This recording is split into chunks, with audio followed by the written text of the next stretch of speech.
தம்பி இந்த கதை என்னால் பண்ண முடியாது அப்படின்னாரு. அந்த படம் தான் நந்தலலா. ஒரு 10 வருஷத்துக்கு அப்புறம் டான் சார் திரும்பி மீட் பண்ணி பேசும்போது நம்ம ஒரு படம் பண்ணலாம் தம்பி அப்படின்னாரு. அப்போ நான் கதையை சொல்லலை அவருக்கு. ஆக்சுவலாக இல்லை சார், நான் 10 வருஷத்துக்கு முன்னாடி ஒரு கதை சொன்னேன், அந்த கதை உங்களுக்கு ஏன் பிடிக்கலன்னு எனக்கு தெரியும். ஏன்னா 10 வருஷத்தில் நான் புரிஞ்சுக்கிட்ட ஒரு விஷயம் யார்கிட்ட போய் என்ன மாதிரி கதை சொல்லணும்னு புரிஞ்சுக்கிட்டேன். அது ஒரு சின்ன எவல்யூஷன். அது ஆங்கிலத்தில் பிச்சிங்னு சொல்லுவாங்க. நான் பிச் பண்ணது ரைட்டான கதை சார் உங்கள்கிட்ட அப்படின்னு சொன்னேன். இந்த கதையை அவர் கடைசி வரைக்கும் இன்றைக்கி வரைக்கும் அவர் கேட்கவே இல்லை. விஜய் சேதுபதி மட்டும்தான் சொன்னேன். நான் எப்பொழுதுமே தானு சாரை நான் உயரமாகவே பார்த்து கொண்டு இருக்கிறேன். நான் சினிமா சேர்றதுக்கு முந்தி அவருடைய படங்களுடைய போஸ்டர், அவர் எப்பயுமே ஒரு தமிழ் சினிமாவின் ஒரு மிக மிக ஒரு ஈஸ்தட்டிக் சென்சிபிளோடு இருக்கிற ஒரு ப்ரொடியூசர். ஒரு நாளைக்கு 2 தடவை என்னுடைய ஆஃபீஸ்க்கு வருவார். நான் என்னை வரவே அலோவ் பண்ணணும். நான் வரேன் சார் ஆஃபீஸ்க்கு வரேன். இல்லை தம்பி நான் வரணும். காலையில் ஆஃபீஸ்லேருந்து என்னை பார்த்துட்டு அப்புறம் நைட்டு பார்த்துட்டு போவார். நான் இத்தனை படங்கள் 27 வருஷம் நான் சினிமாவில் இருக்கேன். 18 வருஷம் நான் டேரக்டராக பண்ணி கொண்டிருக்கேன். தானு சார் மாதிரி எனக்கு ஒரு சுதந்திரம் கொடுத்த ஒரு ப்ரொடியூசரை நான் பார்த்ததே இல்லை. ஏன்னா அவர் ஒரு படத்தை அவர் எப்படி எடுக்கிறாருன்னா, இப்போ இந்த படத்தை பற்றி மேக்ஸை பற்றி சொல்லும்போது, தம்பி ஒரு கதை ஒரு பையன் சொன்னான் தம்பி, அது ரொம்ப நல்லா இருந்துச்சு பாருங்க. He always dreams about stories. அவருடைய இன்டர்வென்ஷனும் பார்த்தீங்கன்னா ஒரு கிரியேட்டிவ் இன்டர்வென்ஷன் தான் இருக்கும். யூஸ்வலாக ஒரு டேரக்டர் அப்படின்னா ஒரு படி வந்தால் பிறகு we unknowingly will become arrogant. We never listen to some people's counsels. But நான் சின்ன வயசுல ஃபர்ஸ்ட் படத்தில் தான் அப்படி கிடையாது. என்னுடைய அசிஸ்டன்ட் டேரக்டர் தான் என்னுடைய முதல் கவுன்சில்ஸ், என்னுடைய ஜட்ஜ்மெண்ட்ஸ் எல்லாமே அவங்க தான் கொடுப்பாங்க. அதுக்கப்புறம் என்னுடைய ஒரு 11 நண்பர்கள் இருக்காங்க உலகளாவி. ஸோ நான் ஸ்கிரிப்ட் எழுதி முடிச்சோன்னு 11 நண்பர்களுக்கு நான் ஸ்கிரிப்டை மெயில் பண்ணுவேன். அவங்க படிச்சுட்டு சொல்லுவாங்க. ஆக்சுவலாக எனக்கு இந்த படம் ரொம்ப வித்தியாசமாச்சு. நான் ஒர்க் பண்ணுற ட்ரெயின் படம் நான் எல்லாமே தானு சார்ட்ட சொல்லுவேன். ஏன்னா நான் ஒரு இயக்குனராக மட்டுமே ஒரு 50 லென்ஸில் போட்டுட்டு நான் I'm seeing my world and my world. But ஒரு ப்ரொடியூசராக அவங்க சம்டைம்ஸ் தி வேர் லாங் லென்ஸ், சம்டைம்ஸ் தி வேர் 24 லென்ஸ். ரொம்ப அகலமாக பார்க்கலாம்.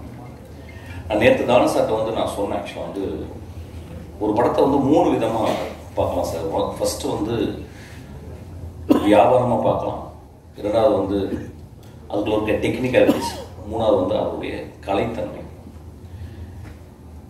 சில நேரங்களில் கலைத்தன்மை 3வது, டெக்னிக்காலிட்டிஸ் மிடில்லையும், வியாபாரம் 3வது ஆயிடுது. ஆனால் இன்னைக்கு ஒரு சினிமா அப்படின்றது ரொம்ப ரொம்ப ஒரு காம்படிட்டிவான ஒரு எக்ஸ்ட்ராடினரி இண்டஸ்ட்ரி. பண்ணால் ரொம்ப காம்படிஷன். ஸோ அதை நிறுத்தி வெளியே கொண்டு சேர்க்கறதுக்கு ஒரு ப்ரொடியூசர் படுற கஷ்டம் நான் கற்றுக்கிட்டேன், நான் பார்த்துக்கிட்டேன். ஸோ இப்போ நான் என்ன பண்ணியிருக்கேன், அந்த ஷிஃப்ட் ஃபஸ்ட்டு ஒரு படம் அந்த படம் அந்த போட்ட காசை அவங்களுக்கு கொண்டாந்து கொடுக்கணும். ஒரு சின்ன லாபமாவது அவங்களுக்கு ஈட்டி கொடுக்கணும். பெரிய லாபம் ஈட்டணும், சின்ன லாபமாவது ஈட்டி கொடுக்கணும். அதுக்கப்புறம் அவருடைய டெக்னிக்காலிட்டிஸ், அதுக்கப்புறம் அவருடைய கலைத்தன்மை. அந்த கலைத்தன்மையை ஒரு நல்ல டைரக்டர் சப்டெக்ஸ்டாக வச்சு யூ கேன் அச்சீவ் தட். நான் எதுக்கு இது சொல்கிறேன்னா, ஒவ்வொரு நாளும் தானு சார்ட்ட சில விஷயங்கள் நிறைய பேர் என்னை பற்றி சொல்லுவாங்க, நிறைய அரகண்டான டேரக்டர்னா. அஃப்கோர்ஸ் ஐ ஆம் in my own way to stick to my creative freedom. But தானு சார்ட்ட வரும்போது ஒரு தந்தை போல என்னால் அவர்கிட்ட ஷேர் பண்ண முடியுது. ஒரு மகன் மூலம் அவருடைய எக்ஸ்பீரியன்ஸ் அவர் கொடுக்க முடியுது. அப்படிதான் வெற்றிமாறன் நடந்துக்கிறாரு, எல்லாத்தையுமே நடந்துக்கிறாரு. முதல் ஷோ காலையில் ரிலீஸ் ஆகுது இந்த நேரத்து வெற்றிமாறனுக்கு. முதல் தடவை காலையில் ஷோ போத்துட்டு போயிட்டு அவர் போய் ஒரு பொக்கே கொடுத்தார். So he always follows. இந்த மாதிரி ஒரு சுறுசுறுப்பாக தானு சாருக்கு என்ன வயசுன்னு எனக்கு தெரியல. ஐ திங்க் 22 வயசுன்னு நினைக்கிறேன். ஆக்சுவலாக இது போல சுறுசுறுப்பான ஒரு மனிதரை நான் பார்த்ததே கிடையாது. எனக்கு வாழ்நாளில் நான் இளையராஜாவை பார்த்துருக்கேன், ஒரு musician. But a producer, I have never seen such a most agile and always active, always தம்பி இப்படி பண்ணலாம் அப்படி பண்ணலாம். நேற்று கூட ஒரு பாட்டு பண்ணேன், பாட் பண்ணி போட்டேன், தம்பி நல்லா இருக்கு இன்னும் கொஞ்சம். So he gives me more energy. அதை வந்து நம்ம ஒரு க்ரியேட்டிவாக நம்ம எடுத்துக்கணும்னு நினைக்கிறேன். ஆக்சுவலாக எனக்கு இந்த ஒரு this thing I learn from Thanu sir. I am so grateful to you sir. அப்புறம் இந்த படம் பார்த்தேன். இந்த படம் முதல் ட்ரைலர் வரும்போது ஐ நோ கிச்சா, அதாவது எப்படின்னா ஒரு தடவை நான் அவர்கிட்ட கதை சொல்லியிருக்கேன். ரொம்ப வெரி வெரி டீசன்ட் மேன். நான் வந்து went all the way to Bangalore and I narrated story. He liked it. ஆனால் அதுக்கப்புறம் ஏதோ சம்திங் இட் ஹேப்பன், ஆனால் பண்ண முடியல.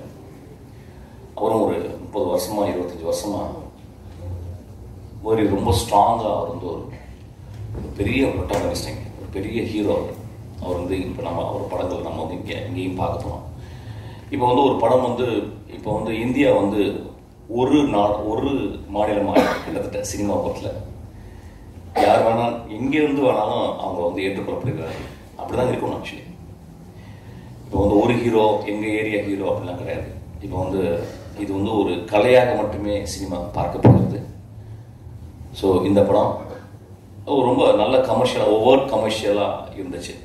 எனக்கு அந்த இயக்குனருக்கு வந்து நான் வாழ்த்துக்களை சொல்கிறேன். There are many kinds of film. Fassbinder இருக்கிறது ஒரு ஃபிலிம், பெல்லாட்டர் இருக்கிற ஒரு ஃபிலிம், குரசவா ஒரு ஃபிலிம் எடுக்கிறாரு, பிரசான் ஒரு ஃபிலிம் எடுக்கிறாரு, பொலான்ஸ்கி ஒரு ஃபிலிம் எடுக்கிறாரு, நோலன் ஒரு டிஃப்ரெண்ட் கைண்ட் ஆஃப் எடுக்கிறாரு. நிறைய ஃபிலிம் மேக்கர்ஸ் இங்கே நம்ம இந்தியா பார்த்தோம்னா ஷியாம் படங்கள்லேருந்து ஆரம்பிச்சுன்னா வெற்றிமாரிலேருந்து இன்றைக்கி ராம்லேருந்து தியாகராஜன், குமார்ராஜா, இன்றைக்கி மிகப்பெரிய வெற்றி படங்களை கொடுத்த டேரக்டர்ஸ் எல்லாமே. இதுதான் ரைட் ஃபிலிம் அப்படின்றது கிடையாது. ஃபிலிம் அப்படின்றது வந்து நிறைய ஜானரில் இருக்கணும், நிறைய சுவைகளை கொண்டதாக இருக்கணும். ஒரு சாப்பாடு எடுத்துக்கிட்டோம்னா வந்து நம்ம we are not just merely surviving to eat ஒரு ஃபுட்டு. அது ரொம்ப டேஸ்டாக இருக்கும். அதனால தான் வந்து இயற்கையை நம்மளுக்கு டேஸ்ட் பட்டை வந்து நம்மளுக்கு கொடுத்துருக்கு. எக்ஸ்ட்ரானரி எவல்யூஷன் நம்மளுக்கு வந்து our tongue has been gifted by the extraordinary taste buds. அது மாதிரி டிஃப்ரெண்ட்டாக நம்ம வந்து பார்க்கணும். ஒரு ஷோலையை பார்த்துட்டிங்கன்னா ஒரு காலத்தில் அதோட ஒரு கமர்ஷியல் படம் இல்லை. Maybe it was rip off from different films inspire ஆகிருக்கலாம். ஆனால் அது ஒரு மிகப்பெரிய இன்னைக்கு வரைக்கும் இந்தியாவில் மிகப்பெரிய ஒரு கமர்ஷியல் படமாக ஷோவில் இருக்குது. கமர்ஷியல் படங்களும் பண்ணணும். ஒரு கதாநாயகன் கணவன் மனைவி உறவு, ஒரு கதாநாயகன் அண்ணன் தங்கை உறவு, ஒரு கதாநாயகன் நண்பர்கள் உறவு, இப்படியும் இருக்கணும். ஒரு கதாநாயகன் ஒரு பெரிய வீர சாகசம் செய்யும் ஒரு கதாநாயகனாகவும் இருக்கணும். இந்த படத்தில் அப்படியாப்பட்ட ஒரு கதாநாயகனை தான் பார்க்குறேன். வீர சாகசம் செய்யும் ஒரு பெரும் கதாநாயகனாக இந்த படத்தை நம்ம பார்க்கணும். இப்போ சமீப காலமாக படங்களை ரொம்ப ஸ்ட்ராங்கான ஒரு கிரிட்டிசிசம், கண்டம்னேஷன் எல்லாமே இருக்குது. இதை திரைப்பட இயக்குநர்கள் நம்ம வந்து ஒத்துக்கணும். நான் ரொம்ப யோசிக்கிறேன். ஏன்னா ஒரு காலகட்டத்தில் இன்றைக்கி வந்த எல்லா திரைப்பட இயக்குநர்களையும் அடையாளம் கண்டு சமூகத்துக்கு சொன்னவங்க பத்திரிகைக்காரர்களும் மக்கள் தான். ஸோ வென் ஒரு சினிமான்றது ஒரு பேலன்ஸ், அது ரொம்ப கான்சென்ட்ரேட்டட். ஒரு வருஷம் 1.5 வருஷம் உட்காந்து ரொம்ப கான்சன்ட்ரேட் பண்ணி கிட்டத்தட்ட ஒரு ராக்கெட் இன்ஜினியரிங் மாதிரி தான். அந்த ராக்கெட் அப்படி தனித்தனியாக செக்மெண்ட்டாக பிரித்து ஒவ்வொரு டிபார்ட்மெண்ட்டும் ஒரு 5 இயர்ஸ் 10 இயர்ஸ் உட்காந்து ஒர்க் பண்ணுறாங்க. ரொம்ப மெட்டிகுலஸாக ஒர்க் பண்ணுறாங்க. அதுக்கப்புறம் எல்லாம் பண்ணி முடிச்சு லான்ச் பண்ண முடியாமல் இருக்குது. திடீர்னு ஒரு சின்ன ஒரு வயர்னால வந்து அந்த பெரிய ராக்கெட் வெடிச்சிடலாம். அந்த மாதிரி தான் சினிமா. ஸோ இது ஒரு concentrated work led by the director, also with the actors, the producers. Sometime is mix up ஆகும். ஸோ இதையும் மனதில் கருத்து வச்சுக்கிட்டு நம்ம புரிஞ்சுக்கணும். கிட்டத்தட்ட பத்திரிகையாளரும் நம்மளும் பார்த்தீங்கன்னா ரெண்டு கையை கோர்த்து தான் நடக்கிறோம். நீங்கள் எல்லாம் நாங்கள் இல்லை, அப்படி தான் இருக்கணும்னு நினைக்கிறேன். ஸோ சில நேரங்கள் நான் திரும்பி சொல்கிறது, கருணையோடு கொஞ்சம் மனதில் வைத்து அந்த மனிதன் எப்படியாப்பட்ட சினிமாக்களை பண்ணியிருக்கிறான் அப்படின்றத வச்சோம் நம்ம கொஞ்சம் விமர்சனத்தை கொஞ்சம் I am not saying to tone down, I am saying கொஞ்சம் please add little compassion when you criticize a movie. ரொம்ப இம்பார்ட்டன்ட். ஏன்னா இன்றைக்கி சினிமாவை பார்த்தீங்கன்னா எனக்கு அவ்வளோ கஷ்டத்தில் இன்றைக்கி சினிமா இருக்குது. நிறைய பேருக்கு தெரியாது. கஷ்டம்னா எப்படி ஒரு சீசனுக்கு கூட ஒரு 4 சீசன் இருக்கும். சினிமா அவ்வளோ கஷ்டத்தில் இருக்குது. பெரிய பணங்கள் போட்டு தான் இன்றைக்கி சினிமா பண்ண முடியுது. ஒரு சின்ன படங்களே இன்றைக்கி எடுக்க முடியல விஷயம். கொஞ்சம் மிஸ் ஆன படம் கூட அது வந்து மிகப்பெரிய இழப்பையும் பல குடும்பங்களை வந்து ரோட்டுக்கு கூட்டு வர்ற அளவுக்கு சினிமா ஆயிடுது. ஸோ இதை கருத்தில் கொண்டு நம்ம சினிமாவில் ரொம்ப கம்பேஷனோட பார்க்கணும்னு நான் ரொம்ப தாழ்மையோடு கேட்டுக்கிறேன். இந்த படம் ஒரு மிகப்பெரிய வெற்றி படமாக அமையும். இந்த படமும் ரொம்ப கலை ரீதியாக இன்னொரு ஏரியாவில் ஒரு ஜானரில் இது வந்து ஆடியன்ஸ் வந்து ஹோல்ட் பண்ணும், அரெஸ்ட் அவங்களுடைய இன்ட்ரெஸ்ட்டை வந்து இன்னும் அதிகப்படுத்தும். இந்த படம் கிச்சா அவர்களுக்கு மிகப்பெரிய தமிழ் வெற்றி படமாக அமையணும்னு நான் ஆசைப்படுறேன், வாழ்த்துறேன். இந்த படத்தை இயக்கிய அந்த இயக்குனர் அவர் பேசும்போது தெரிஞ்சது ரொம்ப எளிமையாக இருந்தார். தன் மனைவியும் மகளையும் சொன்ன ஒரு டேரக்டர், அவருக்கு அவர் கிளாப் பண்ணி பாய்ச்சு. அதுதான் முக்கியம் வாழ்க்கையில். ஆல் த திங்ஸ் எல்லாம் பண்ணி முடித்த பிறகு வாழ்க்கையில் வந்து நம்ம சொந்தங்களுக்கு தான் எல்லாமே பண்ணுறோம். எல்லா குட்டிக்கரணங்களும் சினிமா ஒரு மிகப்பெரிய குட்டிக்கரணம் தான் ஆக்சுவலாக. நாங்கள் எல்லாம் பண்ணுறதும் என்னுடைய மகளுக்கு தான் ஆக்சுவலாக.